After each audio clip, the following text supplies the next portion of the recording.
beaucoup de décisions prises par le gouvernement au Congo-Kinshasa. Mais il semble qu'elles souffrent d'un suivi cohérent de la part des responsables compétents. Qu'est-ce qui se passe chez nous? Le constat est-il vrai? Nous allons évoquer quelques cas.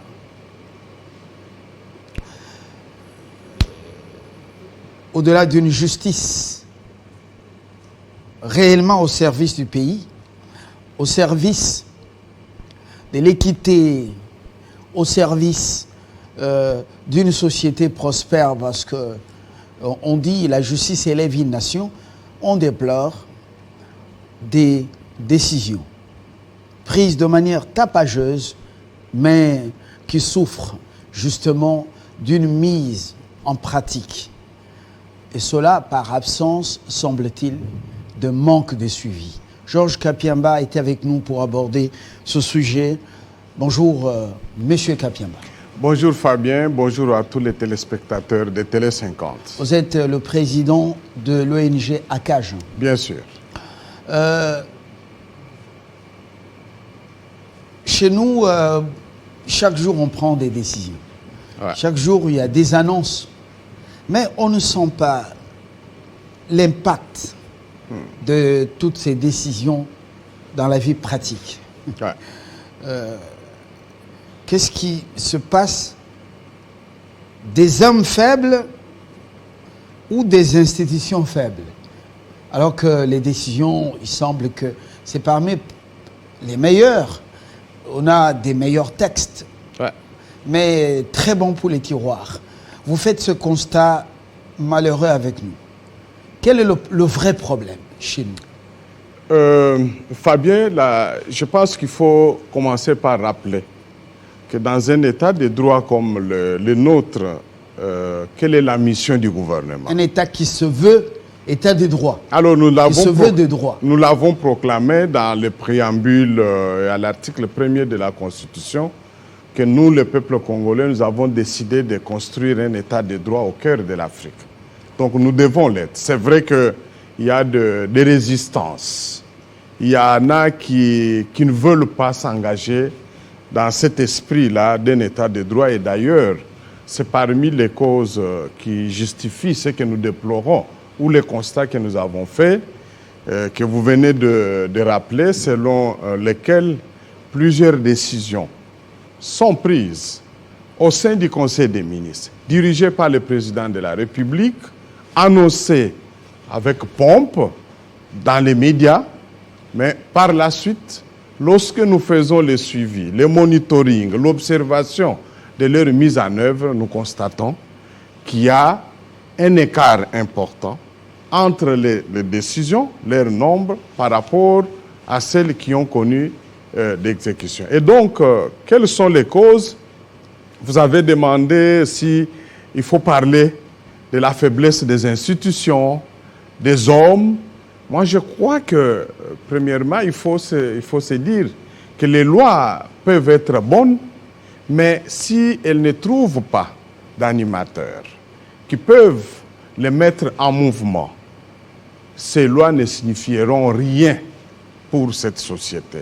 C'est le cas de la République démocratique du Congo, avec de meilleures lois, avec de bonnes décisions, prises notamment par le Conseil des ministres, mais qui malheureusement souffrent dans leur exécution à cause de la faiblesse et des manques d'engagement de la part de certains responsables de l'État. Dans les responsables, nous avons des responsables gouvernementaux, quelques ministres. Nous avons aussi beaucoup d'agents publics de l'État au sein de l'administration. L'administration, il faut y voir la police, il faut voir dedans tout ce qu'il y a comme la justice aussi. Il y a tous ces acteurs-là qui, pour la plupart, ne veulent pas contribuer à l'exécution de ces décisions. Et nous avons cité quelques-unes dans notre publication. Nous avons les plus emblématiques, l'interdiction de l'utilisation des plaques minéralogiques bâchées, principalement par des véhicules transportant des membres du gouvernement ou les membres de leur famille ou des cabinets, ou l'utilisation abusive des gyrophares. Cette interdiction a été annoncée. Dans une ville qui reçoit beaucoup de visiteurs, mais le spectacle est désolant. Et désolant. La ville ici, Exact. Lorsque le patron de la ville passe, c'est formidable. Voilà. On n'a rien contre le patron de la ville, mais est-ce qu'on ne peut pas réduire un peu les tintamarres, cette sorte de tintamarre, on dirait le président de la République qui passait. Voilà. Alors, il n'est pas le seul. Il y a autant de responsables. Ah, voilà. Mais finalement, quel est le spectacle? Des cortèges plutôt importants. Ça nous ramène à l'époque de 1+4. Voilà. Chaque vice-président, président, avec un cortège, voilà. char. Exact. Avec des plaques minéralogiques bâchées, on ne sait pas pour quelle raison, alors que ça constitue un danger pour l'ordre public, pour des citoyens. Parce que nous avons mené plusieurs fois des plaidoyers en leur faisant savoir, mais vous bâchez pourquoi? Vous êtes une autorité publique. Mais les citoyens doivent savoir qui passe en cas d'accident. Mais les agents de la circulation, qui règlent la circulation routière, doivent être en mesure au moins d'identifier les véhicules pour aussi faire des recherches. S'il arrivait que les chauffeurs, par exemple, s'échappent, comment est-ce qu'on va remonter les 10 chauffeurs ou les véhicules, les propriétaires?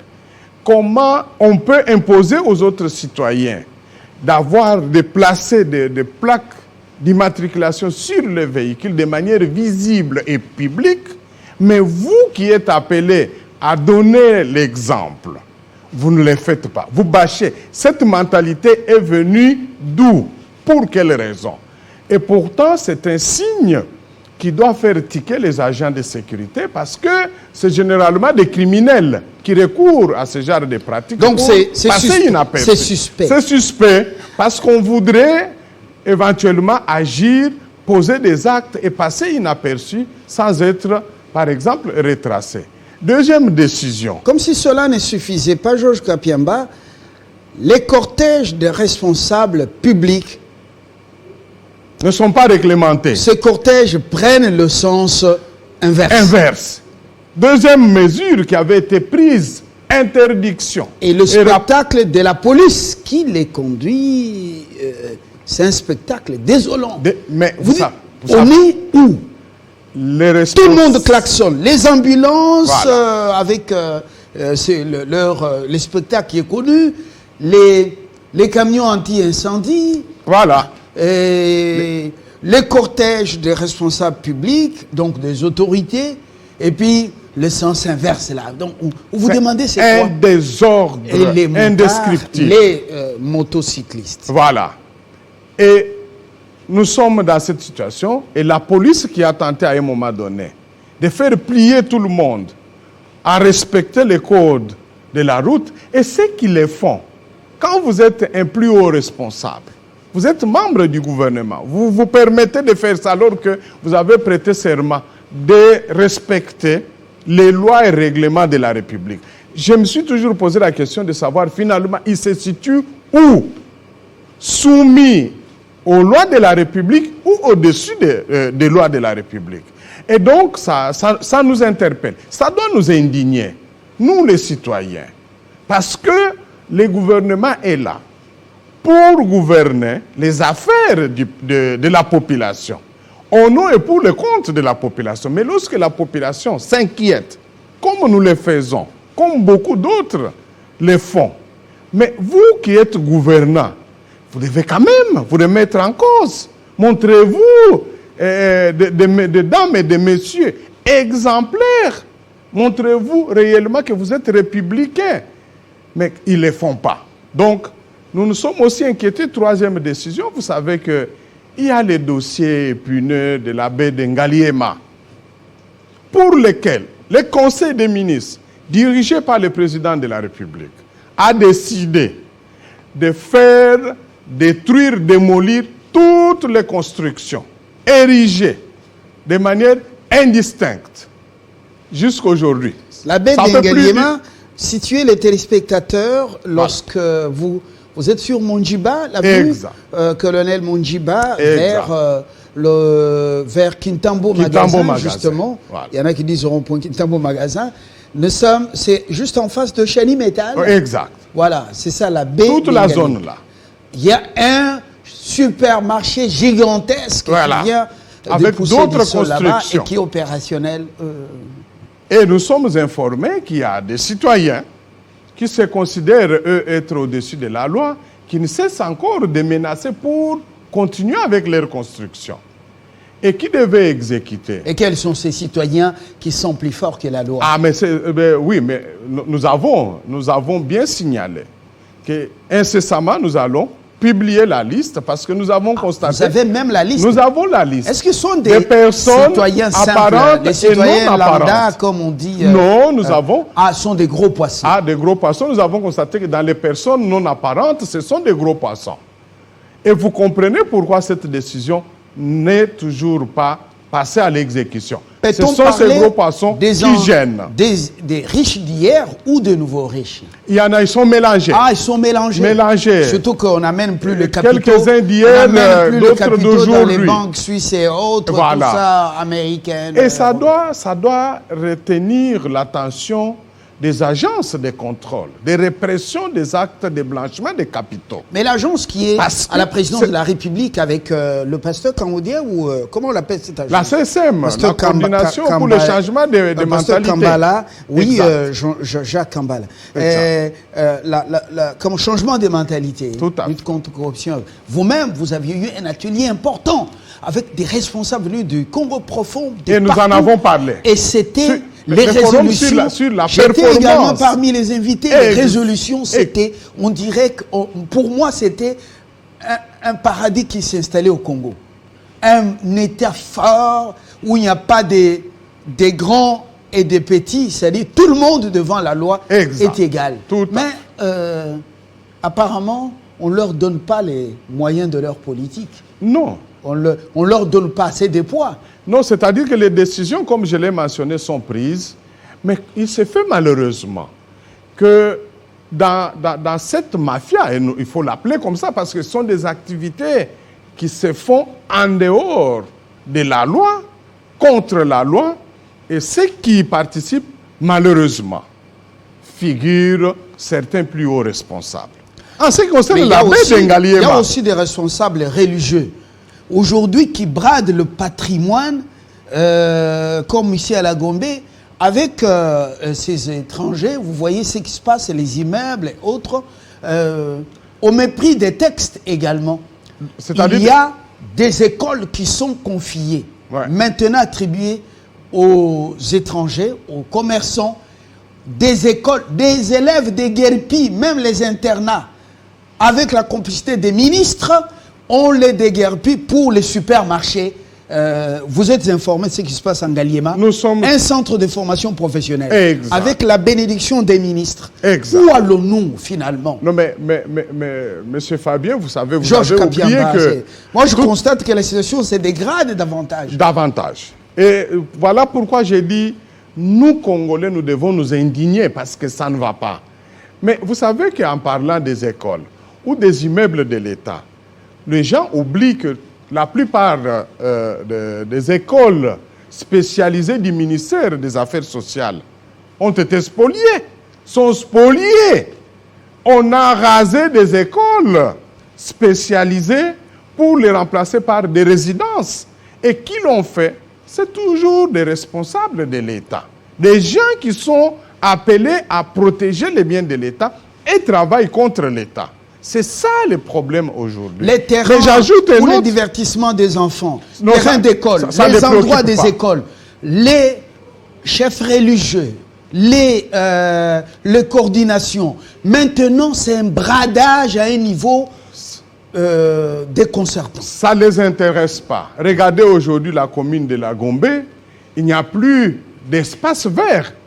Tout est en train d'être envahi.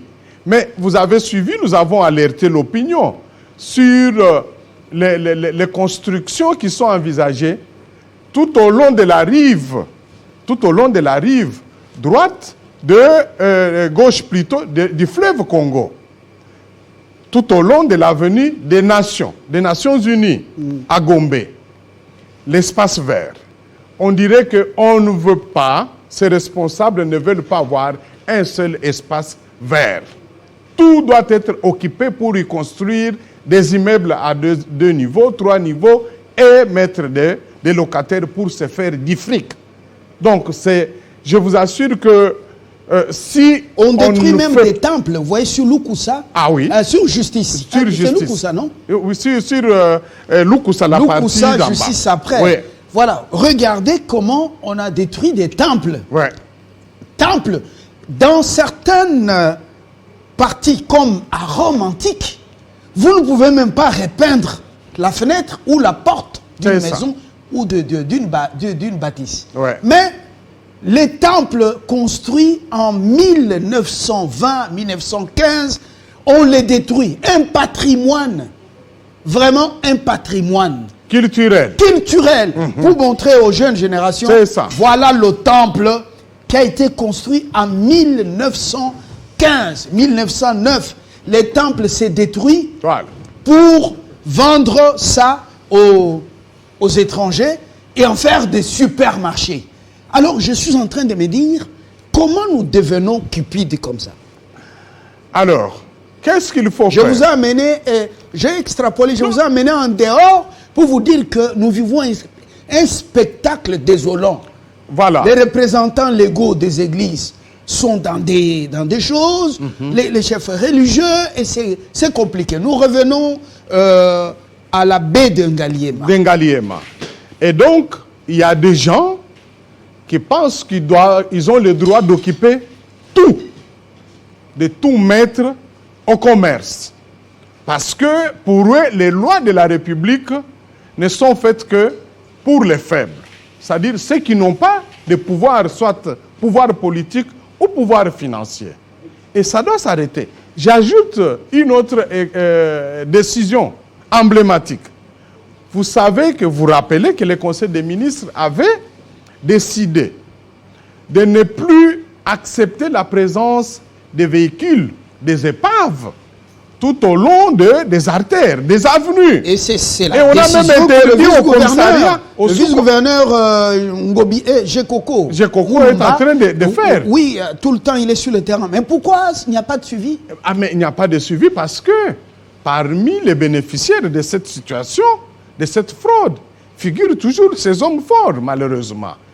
Ça nous ramène tout simplement à une question de savoir si à ce jour, nous pouvons nous estimer heureux d'avoir l'ensemble de ces dirigeants que nous avons. Nous disons non. Nous en avons des bons, des meilleurs, des gens portés par les soucis de la recherche du bien collectif, mais nous en avons aussi apparemment assez nombreux qui pourchassent toujours leurs propres intérêts. L'absence de la sanction, est-ce que c'est pas la cause? C'est l'absence de la sanction, je voudrais même y revenir, c'est parmi les causes. C'est-à-dire que ces gens sont encouragés par l'impunité.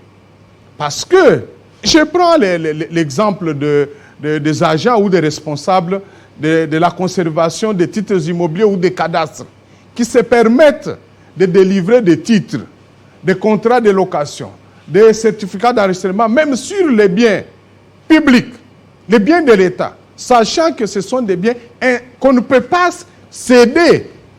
On ne peut pas les céder ou transférer leur propriété à quelqu'un d'autre, sauf dans les seules circonstances extrêmes lorsque le président de la République aura autorisé et qu'il y ait eu un arrêté de désaffectation en application de l'autorisation du président de la République. Mais ces conservateurs, ces dames et messieurs, toujours portés par la recherche du gain personnel, n'hésitent pas à le faire. Parce qu'ils délivrent, on leur donne de l'argent. Mais ces conservateurs ne sont pas sanctionnés.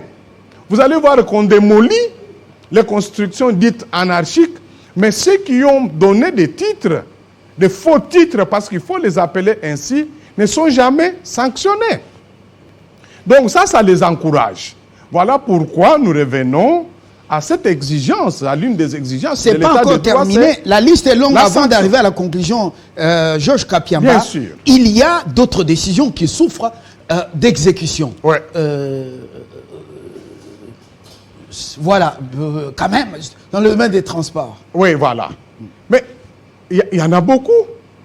Mais ça fait combien de mois depuis qu'on nous a annoncé que les Congolais, s'il faut parler de mois, c'est d'ailleurs minimisé, beaucoup d'années, que nous tous ici, nous ne savons pas obtenir ou nous faire délivrer du permis de conduire.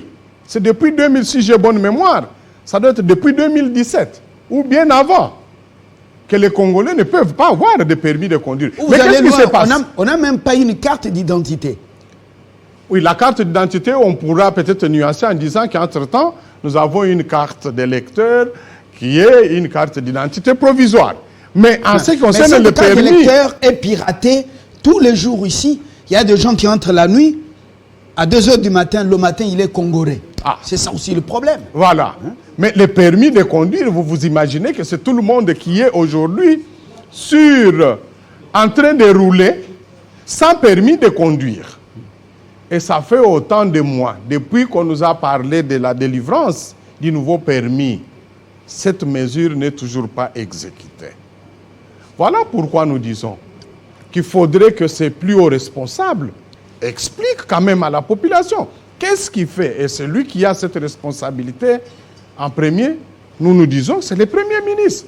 Et nous nous sommes adressés au Premier ministre pour lui dire, Monsieur le Premier ministre, c'est vous le chef du gouvernement.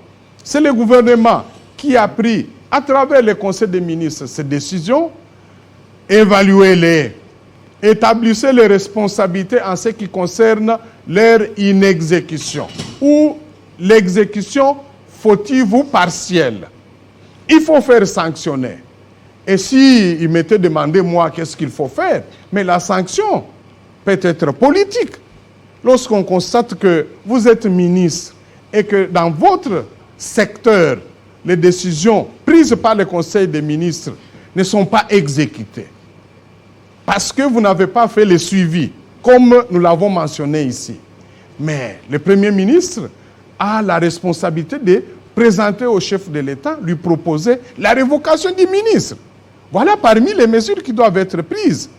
Les conservateurs qui se permettent de délivrer des titres, même sur les biens de l'État, mais doivent être poursuivis aussi par la justice. Mais malheureusement, vous allez retrouver là-dedans même des magistrats, des juges sont mêlés pour ainsi affaiblir l'action de l'État. Donc voilà les problèmes aujourd'hui. Nous devons nous indigner. Nous devons nous indigner parce qu'on ne peut pas chanter l'état de droit lorsqu'on ne sait pas exécuter les mesures prises dans l'intérêt général. On va poursuivre. Bonsoir, Jean-Marie Kassamba, bonjour. Oui, bonjour. Bonjour, maître. Bonjour. On aura les dessous des cartes. Oui, on aura les dessous des cartes tout à l'heure, mais je me suis permis de m'inviter dans votre émission parce que depuis que Maître Kapiamba est en train de passer, je viens d'avoir quelques coups de fil. Je ne peux pas mettre ça sur le chapitre d'intimidation, mais plus d'influence pour me demander de couper, de ne pas laisser l'avocat Kapiamba vilipender les honorables, comment on appelle ça, des gens, soit du gouvernement, soit des mandataires. C'est qu'il avance, ça porte préjudice aux gens. Ah, des gens demandent comme ça. Ah oui, oui. Ah ben ils sont courageux. Et je me suis invité dans votre programme. C'est gravissime. En attendant les décisions. C'est pour ça que je me suis invité. Pour d'abord, préciser que j'apporte tout mon soutien à ce que vient de dire Maître Kapiamba. Et non seulement j'apporte son soutien, mais je vais dans le même sens que lui. Parce qu'il est l'un des rares dans notre pays qui a le courage non seulement de dénoncer, mais surtout d'orienter les décisions qui peuvent être prises. Surtout dans la bonne gouvernance, dans la répression des mauvaises pratiques. Et c'est l'un des rares qui reste un tout petit peu dans ce qu'on peut appeler les détenteurs de valeurs dans notre pays. Et moi, je suis le président de la presse ici à Kinshasa, et je ne peux pas être intimidé par quiconque, hein, je ne dirais pas tous ces gens qui viennent m'appeler, pour non seulement décourager, mais ne pas le faire passer. Il n'est pas acceptable que dans notre pays, avec tant d'efforts, avec tant de problèmes que, d'abord, les efforts que le président entreprend, mais aussi les souffrances que traverse notre peuple, que les gens continuent à penser que, ils sont revêtus d'une certaine impunité et qu'ils peuvent s'enrichir d'une manière alors arrogante, ensuite, que personne ne peut les dénoncer. Cette affaire de l'abbé d'Engaliema, Maître Kapiamba en avait parlé pour dénoncer. On continue à lotir le long du fleuve. C'est le seul lopin de terre qui restait pour respirer un tout petit peu à l'accès au fleuve. Les ambassades ont signé une pétition pour dénoncer ça. Il y a même le riverain qui ont dit mais c'est pas possible. Mais ceux qui ont eu le faux titre, enfin, ils disent, il y en a eu un des responsables qui me dit oh, nos titres sont légaux, sont normaux, nous avons obtenu dans les règles de l'art, on ne peut pas nous décourager. Alors, qu'ils aillent voir l'administration, et cette administration doit les restituer s'ils ont payé de l'argent, etc. Voilà. Parce que cet espace doit rester comme ça. Je n'arrive pas à comprendre que, et on va peut-être demander au ministre des tutelles de regarder cette affaire de près. Parce que détruire là où c'est mal écrit, c'est bien, mais quand vous donnez, ou on continue à donner des titres, c'est pas normal. Comment une capitale comme Kinshasa n'a pas d'espace vert? Ça, c'est de 1. De 2. Il y a une question aujourd'hui fondamentale de blanchiment d'argent et des circulations d'argent qui risquent de plomber ce pays. On risque de nous couper des systèmes financiers internationaux. Ouais. On risque d'avoir même la rupture avec tous les projets de développement. PNUD, de Banque mondiale, etc. Dans les cas des GAFI, est très bien placé. La BAD aussi. La BAD aussi. Mais ça n'a pas, outre mesure, dérangé, ça ne dérange pas. Alors, je reprécise, 1, Maître Kapiamba, aussi longtemps qu'il y a ce genre de pratiques, il viendra ici, et comme il peut le faire par ailleurs, il tient souvent des points de presse pour les dénoncer, et nous allons encourager ces types de situations. Ce pays ne peut pas aller de l'avant lorsqu'on parle de l'état des droits, de la bonne gouvernance, etc., avec des gens qui pensent qu'ils peuvent tout vendre aux Indiens, aux Libanais, ils peuvent prendre de prébendes, et puis à la barbe du petit peuple qui les regarde. Voilà, c'est vraiment, excusez-moi, mais c'était juste pour apporter cette précision, ceux qui sont en train de me suivre, qui ne peuvent pas compter sur moi pour dire non, Maître Kapiamba, non, je vous le redis, s'il faut le répéter, on le refera encore davantage, parce que ce pays appartient à tout le monde. Exact. Très bien.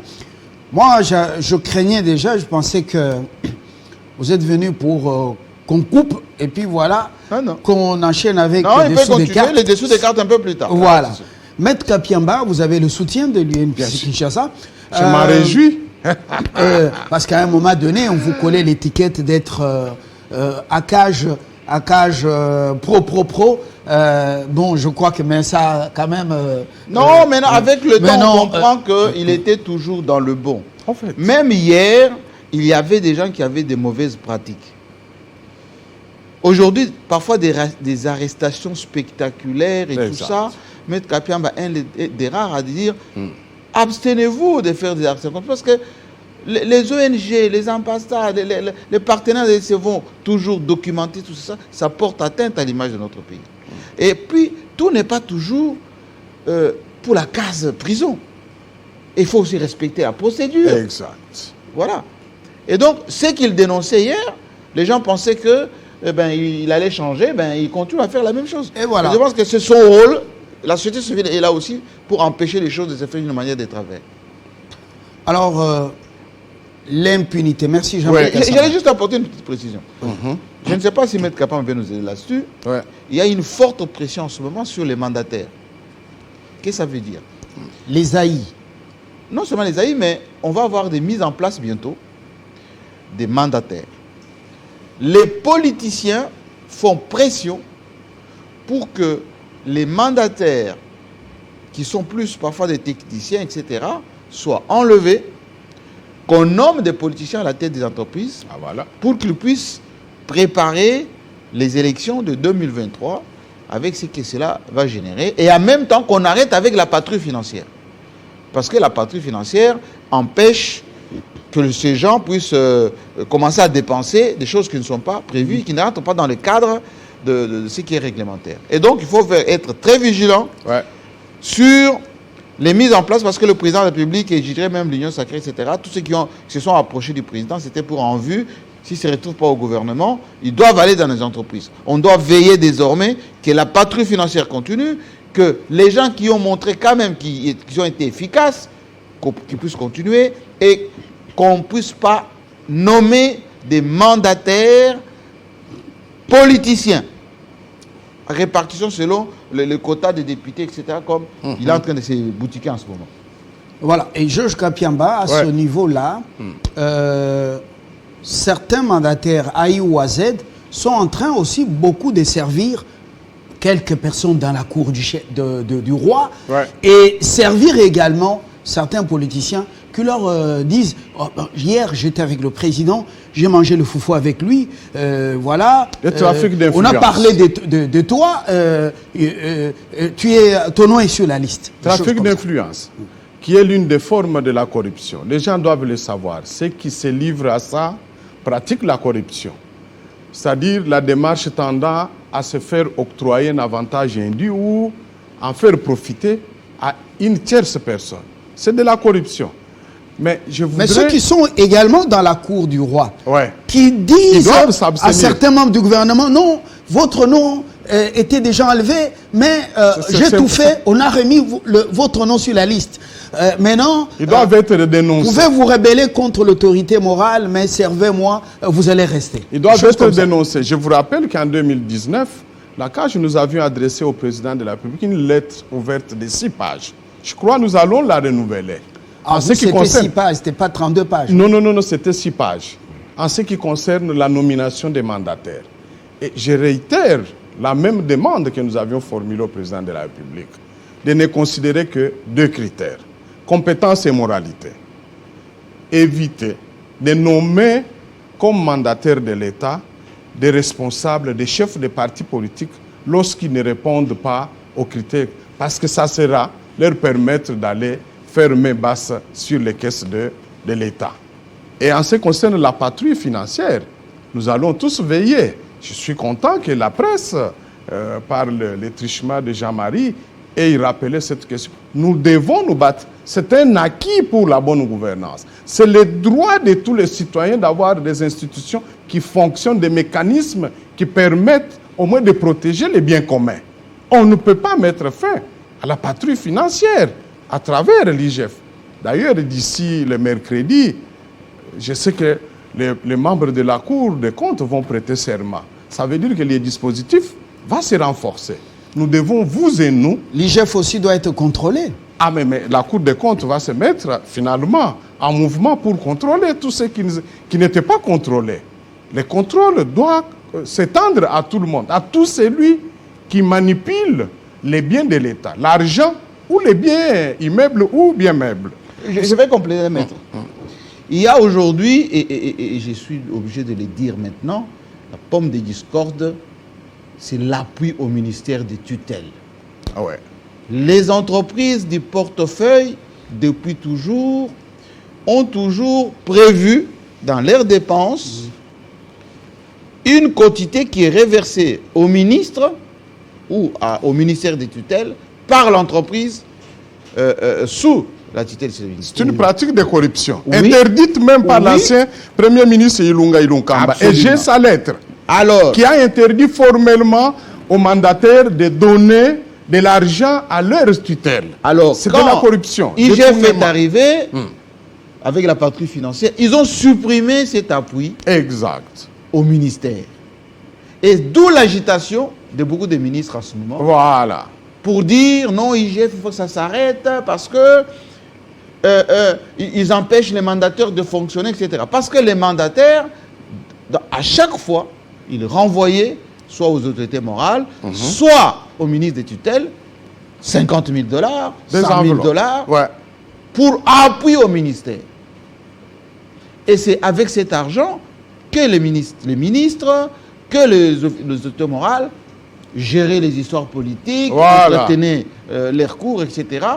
Et c'est pour ça qu'Alingué était dans l'œil du cyclone pour qu'on puisse l'empêcher de continuer cette entreprise. J'ai vu hier, il est gardé comme un chef de l'État, là. Oui, parce que... Avec la garde républicaine. Oui, parce que... Il fallait qu'on lui donne la police. Osez là. Non, parce que l'IGF fait partie du cabinet du président, c'est le service de la présidence.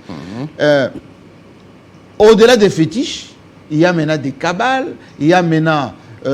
on utilise même certains avocats pour aller faire des campagnes anti-IGF. Contre l'IGF. Exact. Donc nous maintenant, le peuple congolais, c'est un bien du peuple congolais. L'argent là, c'est le bien du peuple congolais. Quand on est nommé ministre, on n'a pas à aller puiser dans l'entreprise. On n'a pas à aller d'avoir une quotité qui est versée, qui échappe à la comptabilité. C'est terrible. Georges Kapiamba, ça c'est une précision détail. Est-ce qu'un ministre des tutelles, comme on aime bien le dire dans nos médias, pour une simple remise de brevet après atelier, remise à niveau, doit aller remettre les brevets et moyennant 60 000 $, 80 000 $ pour, on dit, jetons de présence. De présence. Non, mais un ministre qui fait ça, il sera coupable de la corruption. Mais ça se fait. Il doit être dénoncé. Pas l'entreprise et le ministre, ça se fait. Et la justice doit s'occuper de pareils ministres. Voilà c'est pour cela que nous insistons. Vous savez, comme il a dit, ce pays nous appartient à nous tous et nous avons mis en place un dispositif juridique pour nous contrôler. Il faudrait que la CNRF, c'est-à-dire la cellule de renseignement financier, travaille, qu'on leur donne les moyens. Vous savez que cette cellule ne reçoit pas les fonds de fonctionnement. Mais ils sont exposés à la corruption. Ah voilà, mais c'est fait à dessein, parce qu'il faut les affaiblir, les empêcher à contrôler. Ceux qui ont l'habitude de prendre l'argent de l'État, les transférer sur différents comptes afin de s'en approprier. Donc, ils se livrent au blanchiment des capitaux. Aujourd'hui, le monde entier est mobilisé contre le terrorisme. Si nous laissons ce genre de choses, comme Jean-Marie l'a mentionné, la RDC va être déconnectée du système financier international. Il faut que ça s'arrête, cette affaire. Mais c'est à nous, le peuple. Nous, le peuple, vous savez, tous ne connaissent pas. C'est vous, les médias. Nous, la société civile, les ONG, qui devons en parler comme nous en parlons, et je vous en félicite. Parce que ce sont des sujets importants pour la société. Nous devons cesser de parler des hommes. Nous devons parler de la gouvernance. Parce que tous ces gens sont aux affaires, c'est pour nous gouverner. Mais ils doivent gouverner dans notre intérêt. Ils ne doivent pas gouverner dans leur propre intérêt parce que on entend déjà préparer les élections de 2023. On cherche à se faire positionner là où on peut tirer de l'argent et préparer sa campagne. Et ça, nous devons empêcher. Les gens doivent savoir respecter les biens de l'État. Et l'IGF, avec sa patrouille financière, je crois, nous devons tous nous mobiliser pour que cette opération se poursuive et que la Cour des comptes puisse aussi s'en approprier. L'IGF fait son travail, elle a aussi des limites. Mais cette gouvernance à laquelle vous faites allusion, elle est plombée par les pots de vin, la corruption. Quelle est ma part, dans l'administration publique, dans les ministères, partout, regardez ce qui se passe. C'est terrible, les cabinets. Alors, ministériels, qu'est-ce que vous faites pour pouvoir dénoncer ça? Monsieur Lumbala, nous dénonçons, mais c'est la justice. Mais ça ne suffit pas. Voilà. Cette justice, elle est celle que vous connaissez. Monsieur juste une phrase avant de vous laisser terminer. Je suis intervenu, je vous l'ai dit tout à l'heure, c'est pour apporter mon soutien à Maître Kapiamba et au travail qu'il fait. À chaque fois qu'il y a une situation qui est choquante, il tient des points de presse, il dénonce, il propose même des démarches. Ça, c'est un. Et que les gens qui nous appellent pour dire non, arrêtez, il faut machin, qui ne comptent pas sûrement sur ça. Deuxièmement, il faut qu'on attire l'attention sur le leadership national, le président de la République en tête, qui ne cède pas à la pression de la classe politique, qui aujourd'hui va les pousser à la nomination de mandataires politiciens. Pour dire, nous voulons que vous nous envoyez dans les entreprises, nous allons constituer une espèce de pactole des côtés pour faire campagne pour vous, pour l'année prochaine, etc. Il va laisser des plumes sur le plan international parce que notre pays est dans le viseur de la communauté internationale, surtout financière. Troisièmement, on attire encore l'attention du président sur la présence de l'IGF. L'IGF est aujourd'hui l'un des rares services qui essaie de remonter les revenus de l'État, la peur du gendarme, et surtout que les gens, même s'ils continuent à voler, essaient maintenant de camoufler suffisamment leurs pratiques.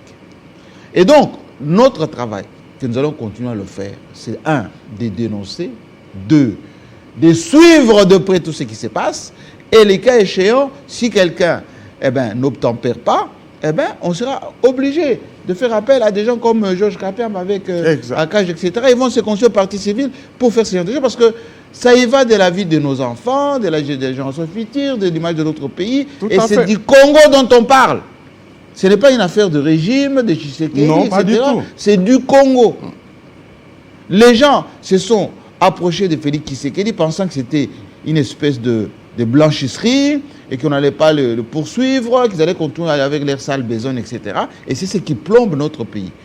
Aujourd'hui, si nous voulons qu'on nous respecte, que le budget national augmente, que le Congo soit respecté, il faut qu'on change notre façon de fonctionner. Voilà, c'est ce que je vais vous dire. Très bien. Bonne continuation. Merci. Voilà, dans quelques instants pour dessous des cartes. Ouais. Voilà, Georges Kapiamba, on va terminer justement. Alors, il y a aussi cette affaire des l'ONATRA, qui est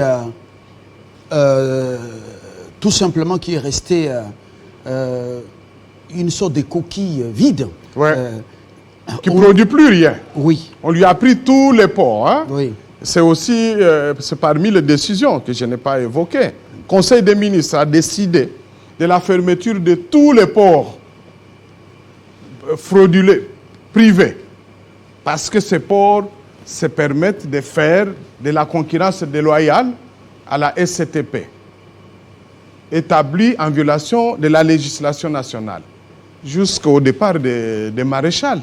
On n'avait jamais connu ce genre de situation. Mais comment voulez-vous qu'on réveille aujourd'hui la SCTP avec cette concurrence? Tous les clients qui importent amènent leur cargaison vers le privé. La SCTP n'a plus rien, ne peut pas faire des recettes. Les peu de recettes qui entrent sont immédiatement prises par des individus qui se présentent comme des créanciers, avec la complicité de certains agents de la SCTP. Voilà la situation de la SCTP. Et l'État, le gouvernement s'est engagé à leur verser 207 millions de dollars. 207 millions. 207. Décidé par quelle justice? Non, mais 207, c'est une somme qui s'est dégagée des discussions, conciliation des comptes. Que l'ex-ONATRA doit à des privés. Non, que l'État doit à l'ONATRA pour avoir utilisé ses maisons, avoir utilisé ces différentes installations. L'État, le gouvernement n'avait pas payé. Et c'est cet argent qui doit permettre à la SCTP de régler les problèmes de ceux qui partent en retraite, qui sont là, qui sont déjà déclarés retraités, mais qui ne peuvent pas partir parce qu'on ne les a pas payés, mais qui continuent à percevoir chaque mois des salaires sans travailler. Certains occupent les maisons de la SCTP parce qu'on ne les a pas payés. La SCTP ne peut pas se relancer. Vous avez compris pourquoi dernièrement nous nous sommes opposés à la suppression de la RLT, la redevance logistique terrestre, qui est une redevance qui permet à la SCTP aujourd'hui d'avoir un peu d'argent, comme à la SNCC. Mais lorsque nous avons suivi que le gouvernement avait décidé de supprimer autant de taxes, nous savons quels sont les agents qui étaient derrière tout ça, nous avons dit que c'était une manière de liquider définitivement cette société. Et sur le plan sécuritaire, ces pots privés, à travers le pays, peuvent constituer un danger. Un danger, si, une menace. Des gens mal intentionnés font entrer des armes par ces ports pour voilà, déstabiliser le pays. Le pays. Voilà. Il n'y a pas de contrôle. Parce que généralement, nous savons que les agents de l'État qui sont commis à ce genre de contrôle ne sont pas payés ou sont faiblement, modiquement payés. Peut-être des petits esprits voilà, faciles à manipuler. Ils peuvent laisser passer des choses qui s'avèrent être dangereuses pour la sécurité de notre pays, pour la sécurité de la population. On finit. Et donc il faut absolument qu'on supprime ces ports privés, qu'on redonne des moyens à la SCTP, qu'elle se relance en tant que société d'État, qui ait un nouveau management avec des hommes et des femmes portés par les soucis de travailler pour les biens communs. Oh oui, mais il faudrait qu'on évite principalement que ce soit des politiciens, parce qu'eux viennent avec des calculs politiques, c'est-à-dire se faire du fric en prévision des élections. On finit avec une proposition concrète. La SNCC, ancien BCK, CADEL, SNCZ, et que sais-je encore, au SNCC aujourd'hui, a été détruite par des privés qui ont amené des sociétés de transport. Ah oui. Et sociétés transport abîment également les routes voilà. D'ailleurs qui exigent beaucoup pour l'entretien et même la construction en termes de millions et des millions. Exact. Alors, la SNCC, au lieu de restaurer les rails, acheter des locomotives neuves, pas des locomotives de Bilocos, et de marchands, et donc de wagons et autres, pour hommes et puis marchandises, on laisse seulement cette société comme ça. Est-ce qu'il y a de l'espoir avec une société comme ça? Non, mais il n'y a pas de... On ne peut pas parler de l'espoir. Les privés continuent à opérer, voilà. Il faudrait que les gouvernements se réveillent par rapport à ça. Parce qu'on ne peut pas sacrifier l'intérêt général au profit de l'intérêt privé. Ça, ce n'est pas normal. En laissant ces privés détruire de manière indirecte la société, la SNCC, comme ils sont en train de le faire, ils veulent le faire aujourd'hui avec la SCTP, c'est tout un peuple qui est sacrifié. Ce sont des emplois qui sont sacrifiés.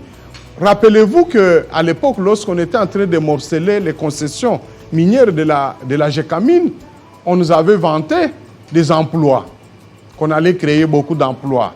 Mais avec les autres organisations, au Katanga, nous avons fait le travail pour savoir toutes ces sociétés privées qui sont nées de cette opération ont créé combien d'emplois. Ça ne dépasse pas 10 000 emplois. Alors qu'avec la GECAMINE à elle seule, elle a engagé des emplois directs, c'était jusqu'à 35 000.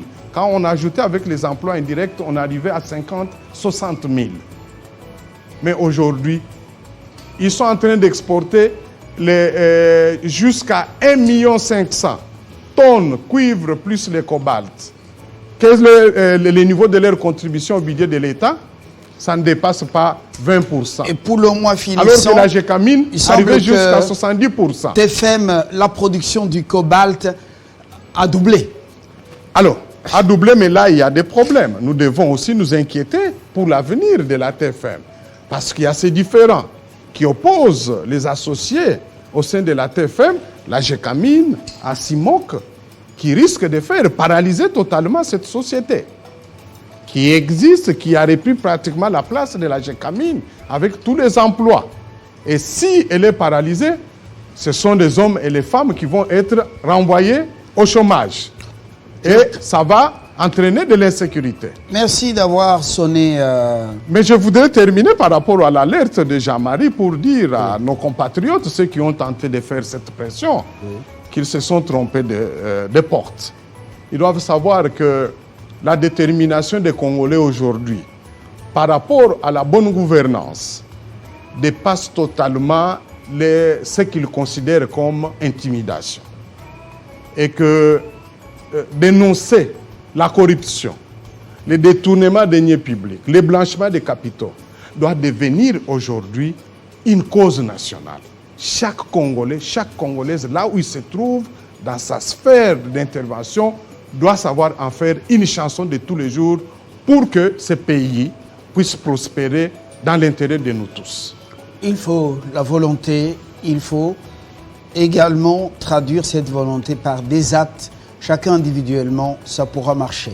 Merci Georges Kapiamba pour cette interpellation du gouvernement et surtout des responsables compétents dans l'exécution, le suivi et l'exécution des différentes décisions du gouvernement pour le bien du Congo et non pas pour le bien d'un individu, parce que nous tous, chacun passe après avoir joué son rôle comme dans une pièce de théâtre. Georges Kapiamba, président de l'ONG ACAJ, merci d'être venu. C'est moi qui vous remercie. Dans quelques instants, oui, tout de suite, Christian Kalonji, dernière livraison, l'actualité sur Télé 50, du moins pour ce matin.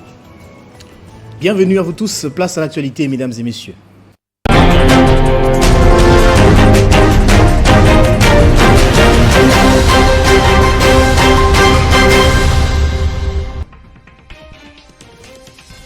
Réforme des finances publiques en RDC, le gouvernement de la République s'est doté d'un plan stratégique de ses finances actualisées.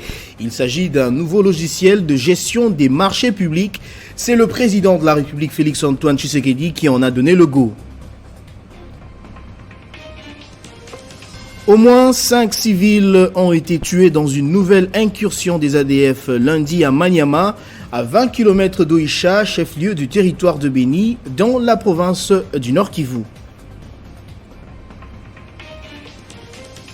Et puis la compagnie nationale Congo Airways a annulé pour des raisons de pénurie de carburant le vol 8Z116 de Kindu-Kinshasa de ce mardi, initialement prévu à 16h. Le président honoraire de la RDC, Joseph Kabila, va présider dans le tout prochain jour le congrès de son parti politique, le PPRD. Les travaux préparatoires continuent, rapporte un haut cadre du Parti du Peuple pour la Reconstruction et la Démocratie. Cette grande réunion permettra de traiter des questions importantes de cette formation politique. En Afrique, au moins 11 personnes ont été tuées lundi à Madagascar après que les gendarmes ont ouvert le feu sur les habitants en colère autour d'une sombre affaire d'enlèvement selon la gendarmerie. Et puis au Pakistan, pour terminer, les catastrophes naturelles continuent de frapper le pays. Un tiers du territoire est sous les eaux actuellement après des fortes pluies. Le bilan passe à 1336 morts. Tous ces titres vous seront développés dans la grande édition de 13h. Entre-temps, l'actualité reste en continu sur les www.tele50.cd. L'actualité reste en continu